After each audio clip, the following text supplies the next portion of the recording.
Israel और गजा के बीच युद्ध को लगभग 1 महीना होने आए हैं, लेकिन फिर भी युद्ध विराम की कोई स्थिति बनती नहीं दिखाई दे रही है। इजराइल की बमबारी से फिलिस्तीन में तबाही मची हुई है और अब तक हजारों लोगों की जान भी जा चुकी है। लेकिन इन सब के बीच अब इजराइल ने अपने दोस्त अमेरिका को खरी खरी बातें सुनाई है। क्या है पूरी खबर, देखते हैं इस रिपोर्ट में। 7 अक्टूबर से इजराइल और हमास के बीच युद्ध जारी है। इस युद्ध में अब तक कई जिंदगियां तबाह हो गई हैं, लेकिन फिर भी ये युद्ध अभी तक रुकता नहीं दिख रहा है।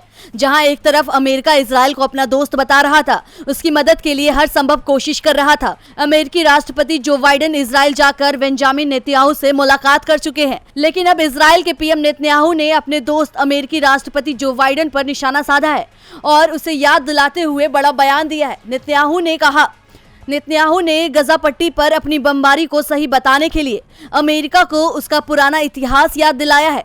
इजरायली अधिकारियों का कहना है कि जब अमेरिका ने खुद की रक्षा के लिए लाखों लोगों की जान ले ली थी, तो इजराइल ऐसा क्यों नहीं कर सकता है। इजरायली अधिकारियों ने अपने अमेरिकी समकक्षों के साथ निजी बातचीत में गजा बमबारी को सही बताने के लिए सेकेंड वर्ल्ड वॉर के समय जापान में बमबारी का हवाला दिया है। द न्यूयॉर्क टाइम ने अपनी एक रिपोर्ट में ये बात कही है। आपको बता दें कि दूसरे वर्ल्ड वॉर के दौरान अमेरिका ने हिरोशिमा और नागासाकी पर 2 परमाणु बम गिराए थे। इतिहास की सबसे घातक घटना में 2.5 लाख के करीब लोगों की जान चली गई थी।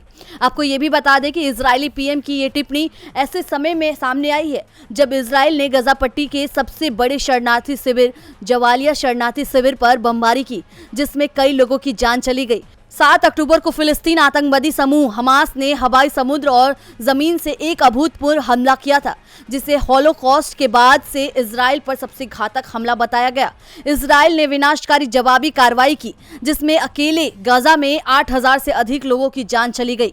उस समय बाइडेन ने हमास के खिलाफ जवाबी हमले के लिए इजराइल की तारीफ करते हुए इजराइल के पीछे खड़े रहने की बात कही थी। जो बाइडेन ने हमास के हमलों को सरासर गलत बताया था और कहा था आतंकवादी समूह के खिलाफ हमले का जवाब देने के लिए इजराइल को वे सब कुछ देंगे जिसकी उसे जरूरत होगी।